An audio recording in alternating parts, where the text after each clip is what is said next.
You look beautiful, beautiful. Oh, thank you for being here. This has already been an awesome conference, and we are just getting started. And how about Ben Jealous last night? That was incredible. That was incredible. Ben is a true friend to the task force, and we will be a true friend to him and to NAACP. And to Joan Byron, reminding us the power of images and the power of art in social change. Thank you, Joan. I'd like to give a special welcome to my friends and family. Part of the benefit of creating change in Baltimore is we're right near DC. So I'd like to welcome my friends and family, including my straight friends who are here today to support me and the task force.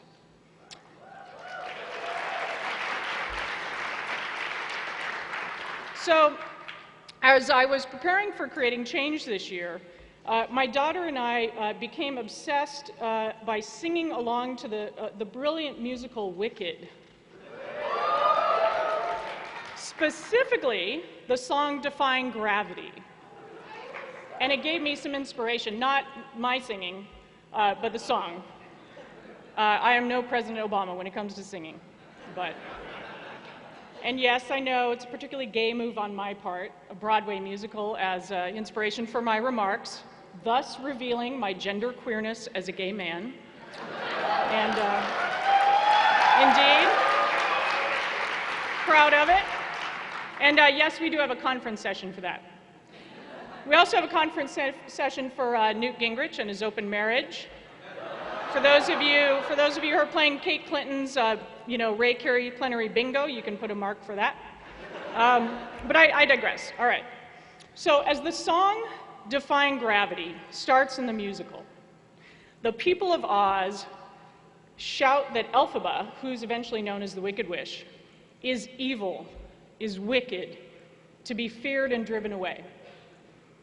In her questioning the status quo, what those in Oz hold to be true, in standing up for others, Elphaba gives voice to challenging limitations, to not playing the game, to doing something extraordinary, and she flies. The feeling of defying gravity is one that I suspect in some way is familiar to many of us here in this room. To work against the forces that drag us down as human beings, that pull us down and limit us as a movement, that portray us as something we are not. Yes, LGBT people have been called a repulsion, a harm to society. We have been called wicked.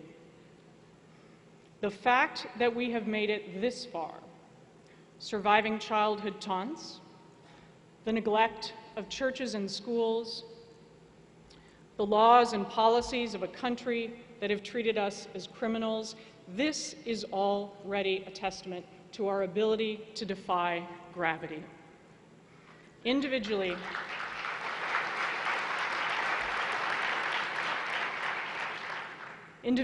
and more often together, we've worked to achieve what many couldn't ever envision. We have done what some thought impossible, but we know is inevitable.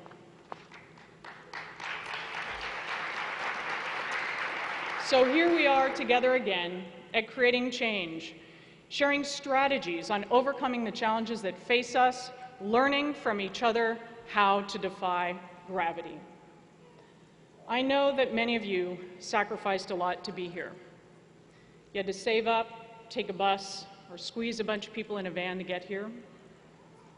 It says everything that during one of our nation's most challenging economic times, we have our biggest creating change ever.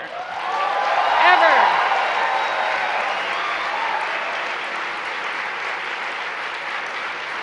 Thank you. Thank you for whatever you had to do to be here with us. Creating change would not be the same without you. In fact, it would not be possible without you.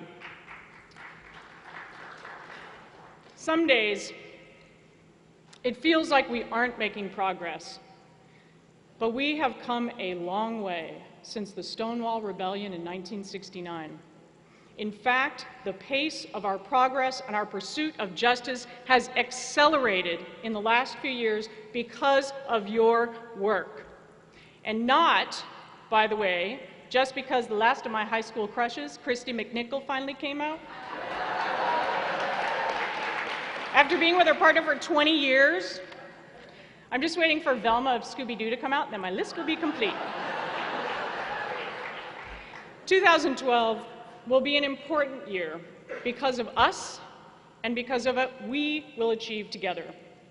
Because we in this room, and those who can't be with us but share our vision, will work for a transformed society in which no one feels they must hide who they are or who they love, not for 20 years, not for even one day.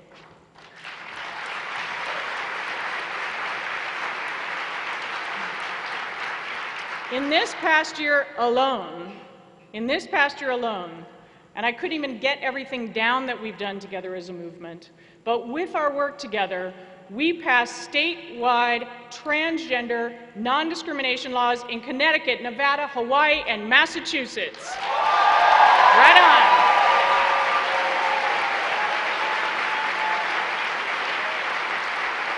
We passed birth certificate laws, eliminating surgical standards for transgender people in California and Vermont. We defeated the anti-trans bill in Maine that would have allowed discrimination against transgender people in sex-segregated spaces.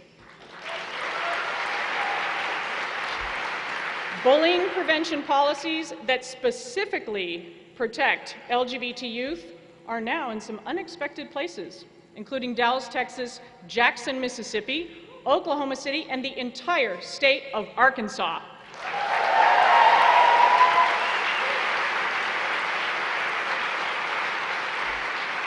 And we finally brought an end to Don't Ask, Don't Tell.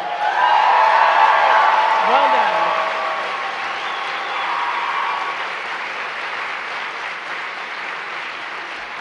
And, you know, remarkably, despite the right wing's heebie-jeebies about having lesbian, gay, bisexual people serve in the military, when Petty Officer Second Class Marissa Gaeta gave her partner a much publicized and hot kiss. Just saying, it didn't sink her ship, and it didn't sink the marriages of her fellow crewmen. And remember, her ship docked in Virginia. Just saying. The armed services still stand. This year, our task force organizers helped raise seed money and taught activists how to build a bigger team for a LGBT non-discrimination law that will be on the ballot this spring in Anchorage, Alaska. We trained activists and mobilized voters to fend off a threat to Traverse City, Michigan's existing LGBT inclusive non-discrimination law. We won.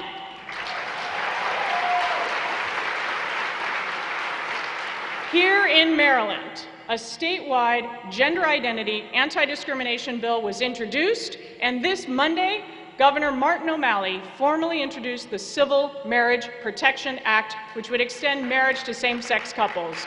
Congratulations, Maryland.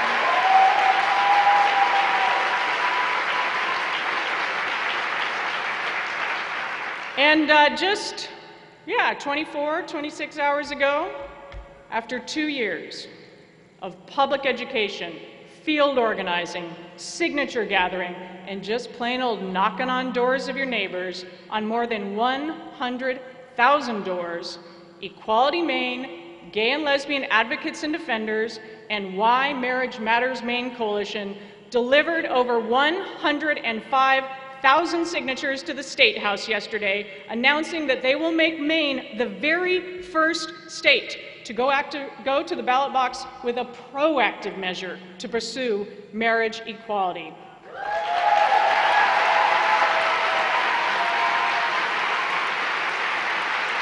Welcome, Mainers. And they actually drove back to Portland, hopped on the planes, and came here to creating change. Welcome. We at the task force are honored to have helped in many of these efforts and to have worked with our colleagues in the statewide equality organizations. And speaking of relationships, Hawaii, Illinois, Rhode Island, and Delaware now have civil unions in place. And it is now legal to get married in the state of New York.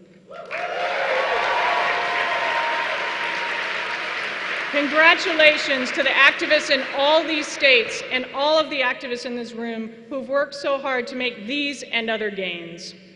We also made progress in many states where our task force staff engaged in the broad range of issues affecting LGBT people and their families. In Mississippi, we joined our women's health and reproductive justice allies to defeat the anti-choice personhood measure. In California, we partnered with the ACLU of Southern California to gather signatures for a future campaign to abolish the state's death penalty disproportionately affecting people of color.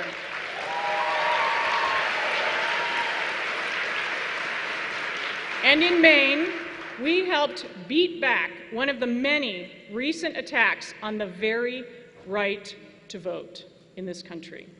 If we had lost that vote, we wouldn't be seeing marriage or many other progressive ballot measures there anytime soon. Well done, Maine. And federal progress has been made as well. Despite a Congress that has been proven resistant to any LGBT-specific legislation, our work to build alliances, our strategic thinking, and our mobilization has led to progress. Like getting LGBT people explicitly included in the Health, Equity, and Accountability Act. Also in the Home Bill, housing opportunities made equal, and for the very first time historically in the Violence Against Women's Act, our lives are included.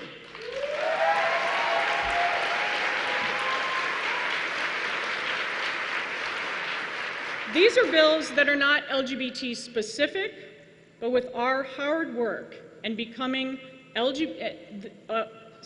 with our hard work, these bills are becoming LGBT inclusive and have the potential to affect the economic security and the quality of life for hundreds of thousands of LGBT people and their families. I know that about 300 of you participated in our first ever Creating Change Lobby Day. I saw y'all coming off the buses. It was amazing. Amazing. Not quite sure if the Senate will ever be the same. It was fabulous. I saw some amazing hairstyles. But I also heard stories that members of Congress need to hear, and I appreciate those of you who went and shared them.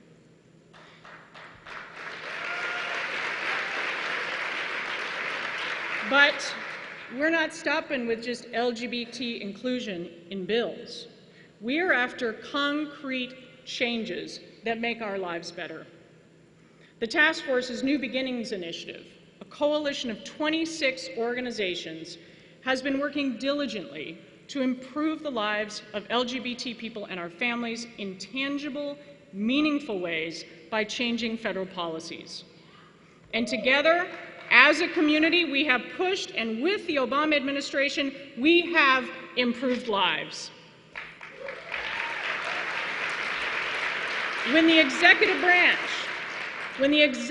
branch of the U.S. federal government issues guidelines to assist LGBT refugees and asylum seekers, and the Department of Justice states for the first time, quote, "We consider LGBT families to be families," we made life better. When the Department of Veterans Affairs issues a national directive to all of its health facilities regarding the appropriate and respectful care of transgender veterans, we made life better.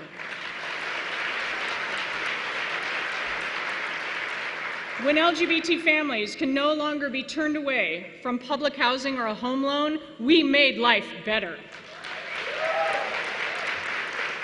And when we get to say who our families are, so we can be by each other's side when we are sick or hurt in a hospital. We made life better. Just this past year, because of your advocacy and the Obama administration's actions, that became the case in over 90% of the hospitals in this country, like Rolling Hills Hospital in Tennessee and Washington Adventist Hospital down the road in Tacoma Park. In both these hospitals, when they turned away partners at the door, and then they were reminded of the federal rules, they had to apologize to the families and train their staff. This rule has teeth, and hospitals are being held accountable.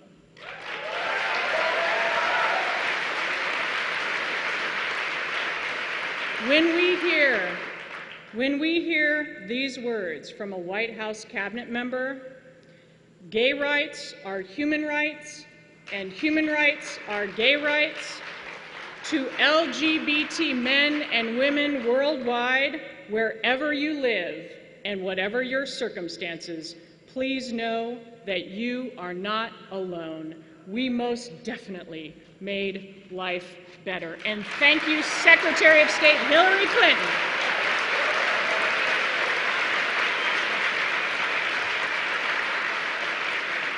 Thank you, Secretary Clinton. Plus, there was a bit of teeth added by President Obama in a presidential memorandum, so there might be money on the table for some of these countries.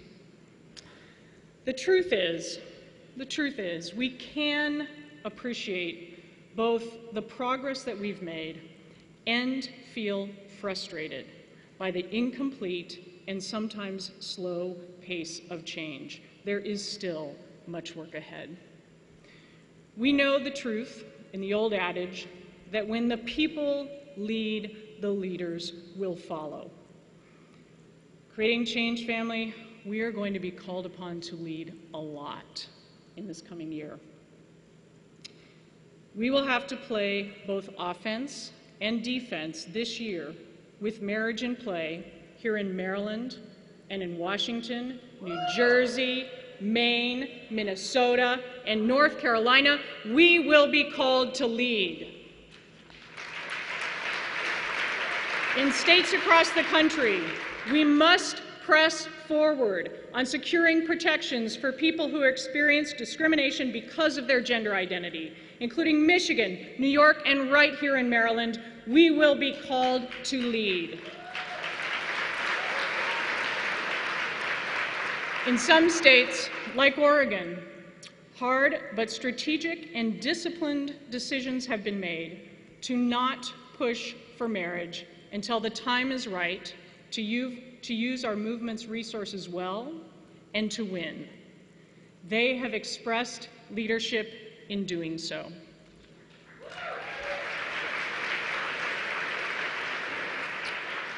Many of you will be called to lead in your communities on immigration reform, making schools safe, fighting anti-affirmative action measures, and on economic justice and transgender rights.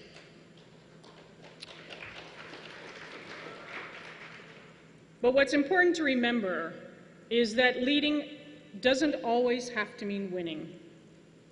I know we won't win in all of these places, but what I do know is that we are strong and determined, and that with perseverance like ours, we cannot be denied for long. We cannot stop until the abuses of transgender immigrant detainees stops. We cannot stop. We cannot stop until our brothers and sisters who can now serve openly in the military can share their benefits with their spouses, and until transgender people can choose to serve.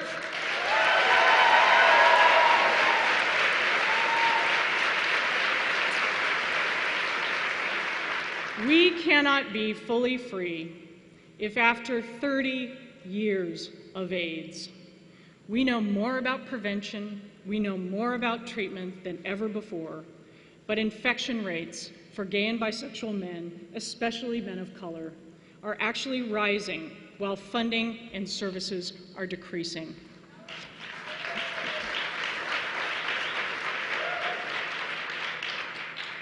Progress for some is not progress for all, and we will not stop until we are all fully free.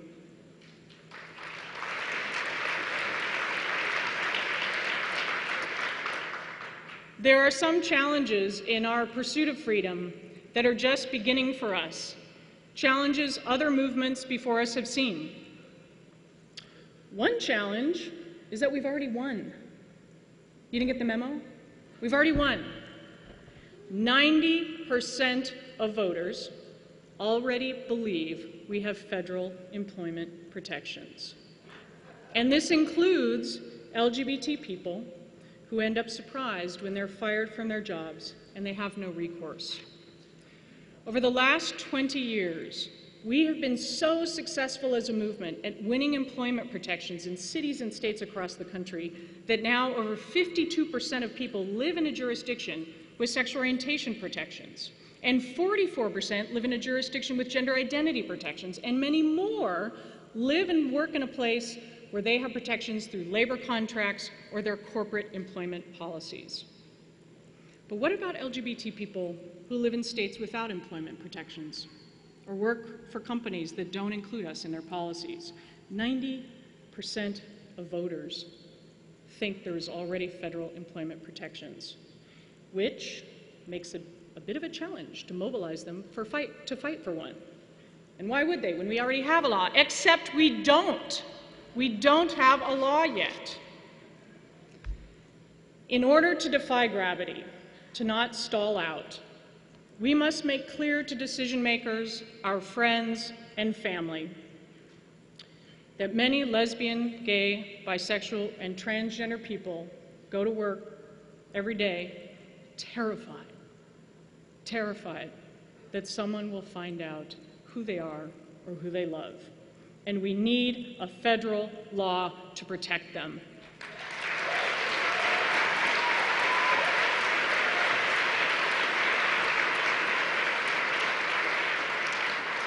And our second challenge, marriage. Marriage puts us between the rock of limited, hard-won, and celebrated successes and the hard place of positive, yet almost singular media attention.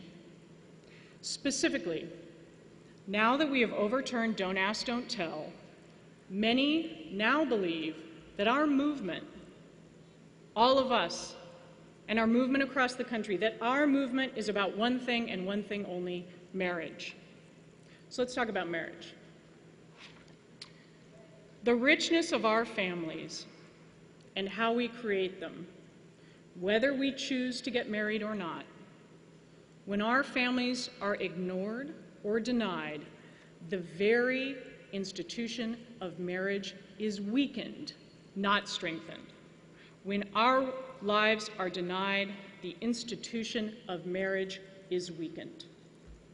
And we won't stop fighting until the choice to get married is the law of the land for everyone who wants it.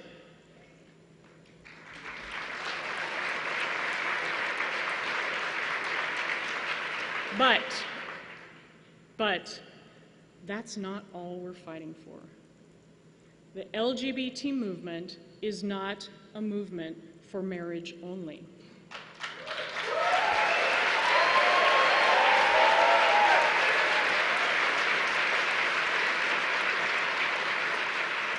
We are a movement for the full dignity of our lives, for a transformed society. The challenge is, when the LGBT movement is framed by the media or seen by others as a single-issue, marriage-only movement, it limits what we can achieve. Having the spotlight on wins and losses and steps towards marriage creates a lot of excitement and energy and directs much-needed funding toward our movement for work on marriage. Marriage has motivated our allies and captured the attention of people who were never paying attention before. We saw this in 2008. But someday, when we succeed in nationwide recognition of our marriages, and we will likely see that the engagement in our movement drops off severely. Where we have achieved marriage already, There has been a significant drop in donations, attention, and engagement for our movement's organizations.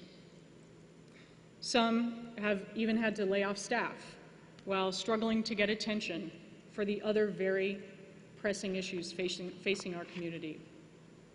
We have learned that with a win, we usually have to turn right around and defend that win. We also know that people who aren't included in that win remain vulnerable to discrimination. We have seen this dynamic before in other movements.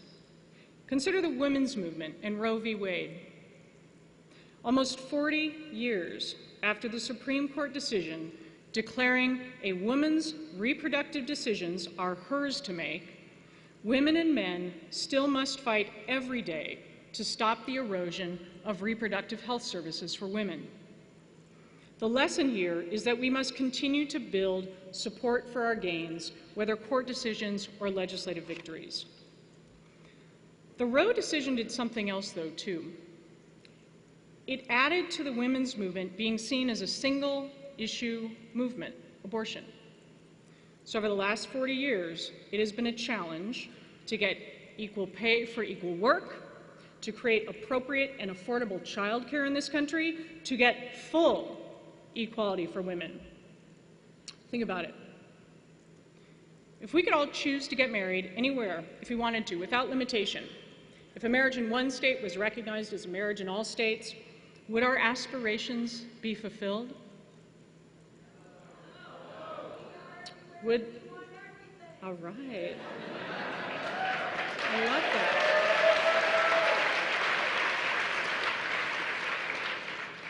Would society be transformed so that all of us, every single one of us, live in dignity and with full respect from cradle to grave? Of course not.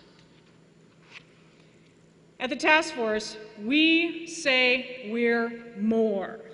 At the task force, we say we want more than marriage. There is no singular solution to the many ways we experience discrimination, violence, and bigotry. At the task force, we insist that immigration and housing and healthcare and fair wages and Social Security and ending systemic racism and sexism are LGBT issues.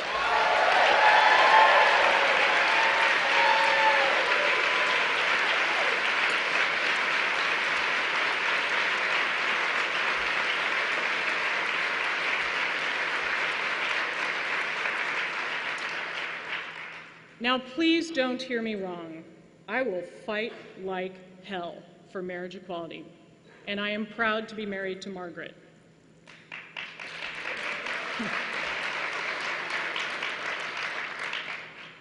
And within the existing structure of how benefits are provided in this country, if we don't overturn the so-called Defense of Marriage Act and secure marriage across the country, we will hit a brick wall in the changes we seek for LGBT people and our families, in immigration policy, in Social Security benefits, in the very economic underpinnings that give us security. We must overturn DOMA.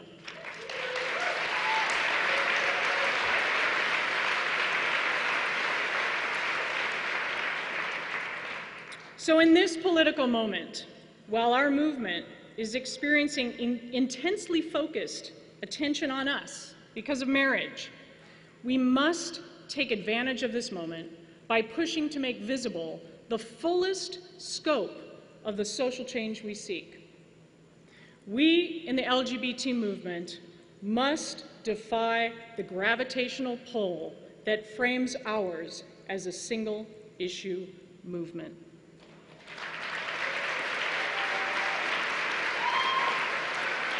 But I know we can overcome these challenges with work. I've seen us do it before. We've been at this a long time at the task force, and we know from experience that a win remains a win only if we sustain it and build on it and stay fully engaged. And 2012 will require a lot of political engagement. The sheer number of pieces of state legislation and ballot measures that will affect the lives of LGBT people and our families this year is staggering. Staggering. And with all of our collective work, we can make progress. Our work on these measures is important. But there is one issue that we all must pay attention to this year. Our opposition, those who do not believe in our full humanity or equality, are on the attack. But mobilizing the right-wing base to come out and vote on marriage isn't actually their trump card anymore. It's much deeper than that.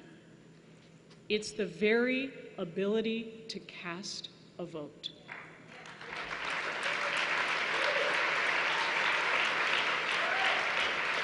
They could delay our progress for years by focusing on something that our movement could easily mistake as not our issue. Believe me, it is our issue when we and our allies find ourselves without access to the polls.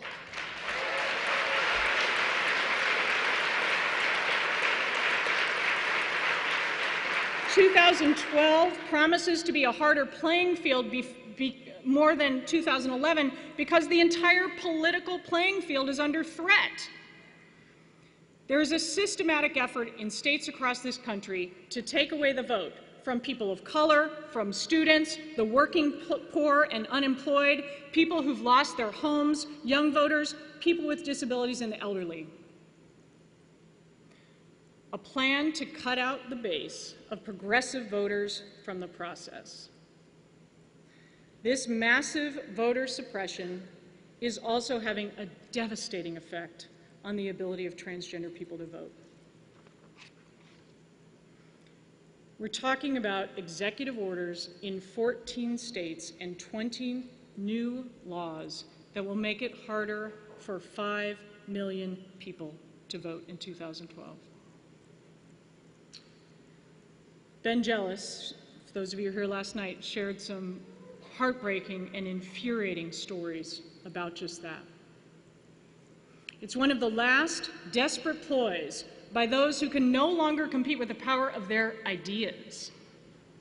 Voter suppression laws, some taken right out of the Jim Crow playbook, are part of a series of strategies to take away the voting rights of millions and keep this nation's decision-making power in the hands of a few. Having lost ground on LGBT and racial justice and equality over the last 40 years, and not having enough respect for our democracy to accept it, the right is now doing all it can to complicate the rules to register, get a ballot, vote early, you name it, they'll do it as long as it disenfranchises certain types of people. And so, we are called to lead and to protect access to voting. This is in our self-interest and in the interest of standing with our allies. We are people of color. We are students. We are transgender, and we want to vote.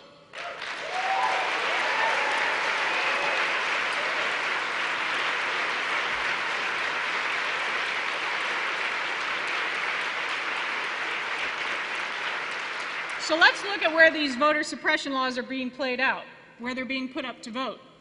Of course, many of these laws have been implemented or on the ballot in the South. Don't get me started. And over 24 bills or ballot measures will be in play in the next 2 years, including in Michigan, New Jersey, Maine, Minnesota, North Carolina. Sound familiar? Michigan, New Jersey, Maine, Minnesota, North Carolina. If we do not protect the right to vote, we will not win on immigration, we will not win on non-discrimination, we will not win on affirmative action, and we will not win on marriage. We must register voters. The right doesn't want registered. We must get the voters to the polls. The right is trying to keep from the polls. In this coming election, we stand for ourselves by also standing for and with others. We stand for ourselves by occupying the voting booth.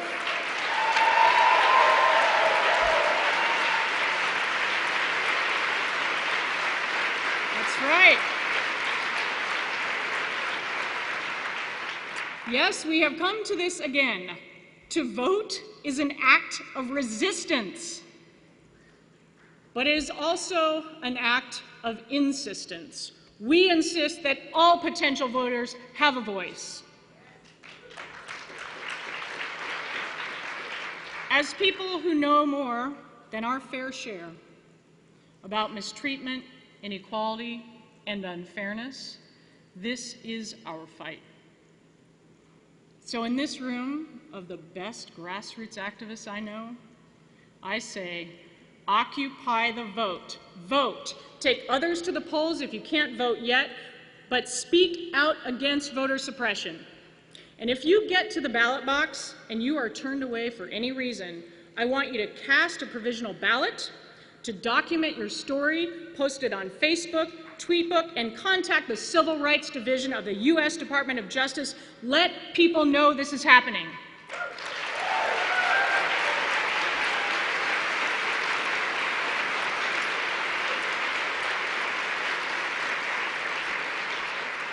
And to give you a little help in this act of insistence, we have partnered with Rock the Vote and set up a voter registration right here in the exhibit hall. And you can text VOTE 2012 to 69866 to pledge to vote and to get more information about voter registration. I see we have some voters here. Next year, the task force will turn 40 years old. We've got a few gray hairs to show for it, but we also have a lot of fun to show for it too. Since 1973, the task force has been building power, taking action, and creating change. We have been defying gravity. When you become an organization that turns 40, it makes you think. Just as when we open our doors, we must be fearless and driven by innovation and the power to envision what some think impossible. 40 years ago, what we thought was impossible is now a day-to-day reality. I can't wait to see what 40 years from now looks like. And that's what this has always been about. This is what creating change has always been about. Learning, innovation, developing strategies to win the next big ideas, bringing people together to push the boundaries of what is possible and to move us all forward. What does defying gravity look like? Defying gravity means creating space or breaking new ground for others. It looks like a gay man volunteering on a pro-choice campaign. It looks like an immigrant who is HIV positive, telling his story of detention mistreatment despite risking deportation, because people held in immigration custody deserve dignity, respect, and access to medication.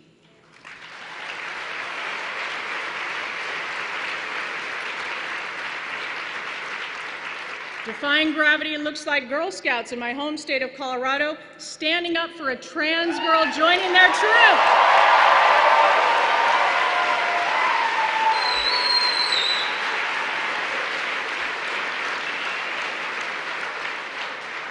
I don't know what your favorite cookies are, but I'm joining the boycott with Thin Mints.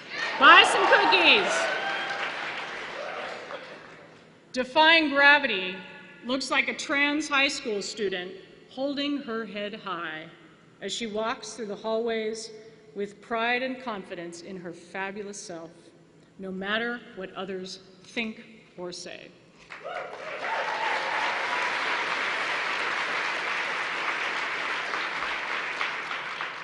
Defying gravity means doing something despite fear, criticism, or negative consequences. It is digging deep to tap into our own strength, to resist that which attempts to bring us down. It looks like the ideas and the innovation and the passion in this room.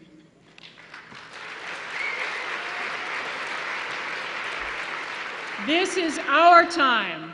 This is our time to defy gravity and create change. I can't wait to see what comes out of this weekend. Thank you and have a fantastic conference.